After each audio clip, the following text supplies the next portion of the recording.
Faire maintenant les matières à l'intérieur de la silhouette. Donc ici, vous avez déjà donc tout mis en termes de couleurs. Et il ne reste que à positionner des matières. Donc les matières, j'en ai mis quelques-unes. Vous avez un écossais ici, et là j'ai mis un motif. Alors il y a deux solutions pour faire des matières. Soit, par exemple, si je reprends ce motif, je ne suis pas obligée de faire un copier-coller. Je vais d'abord pouvoir le mettre directement dans l'ordinateur lui-même, dans Photoshop. Donc je le sélectionne. Après, ici, je vais dans édition et je fais utiliser comme motif. Donc relier un motif 2, je fais OK. Voilà. Donc là, il est rentré dedans. Donc maintenant, je reviens sur mon cours silhouette et je vais sélectionner par exemple un endroit pour le mettre. Par exemple, la petite veste qui est tout en haut. Donc je le sélectionne tout simplement avec ma baguette magique, ici. Voilà.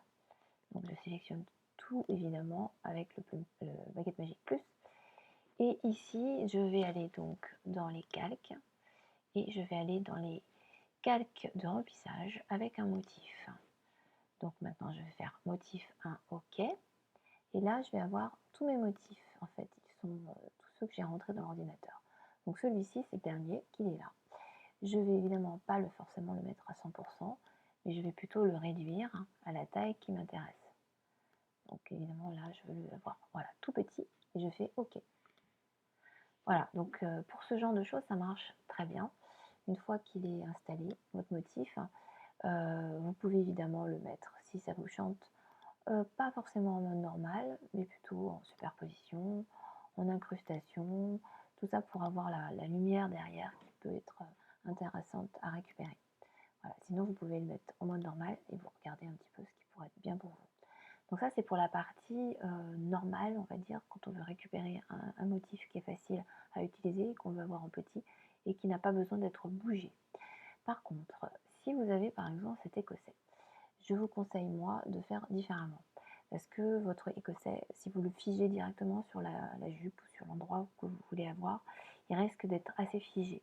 On va pouvoir le déformer. Pour le déformer, il va falloir qu'on l'ait à l'extérieur d'un masque. Donc on va faire un copier-coller dedans. On va faire CTRL A ou pomme A déjà. On va faire un CTRL C ou pomme C. Après je reviens ici et là je vais choisir par exemple ma jupe, pardon. Donc pareil, je prends ma jupe et ici, donc je fais édition, collage spécial, coller dedans. Donc là, je vais avoir mon écossais qui arrive, il est très grand, donc je vais le réduire en faisant pomme T ou CTRL T. Je le réduis déjà à la taille souhaitée. Donc évidemment, il y a une grande réduction parce qu'il était très très grand. Voilà, donc une fois qu'il est à peu près à la taille dont vous avez besoin, vous faites OK, ou vous faites entrer. Et donc là, vous avez deux solutions. La première étant d'aller ici sur les effets. Ici, alors, filtre, déformation, pardon. Où est-ce que je le trouve?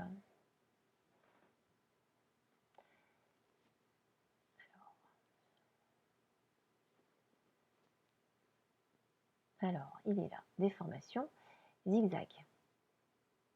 Donc, vous allez avoir une petite case de dialogue, voilà, et qui va vous donner effectivement l'image ici de votre texture.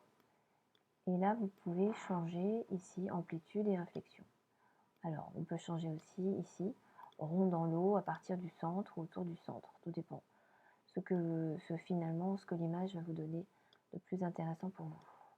Alors moi, je vais rester plutôt dans rond dans l'eau. Et je vais essayer de trouver une amplitude ici qui corresponde à peu près à ce dont j'ai besoin. Et après, je vais faire OK. Donc là, vous aurez un aplat qui sera déjà un peu plus vivant. Après, vous pouvez aussi le déformer tout simplement en allant ici dans édition. Et ici, vous allez dans transformation, déformation. Et là, vous pouvez déformer. Alors, on peut déformer plutôt dans ces cas-là en prenant effectivement une déformation sur la partie verticale. Et là, ici, en arrondissant un tout petit peu et en évasant sur la base. Voilà, pour avoir vraiment quelque chose qui soit globalement plus dans l'idée qu'on peut se faire d'une jupe à carreaux. Voilà.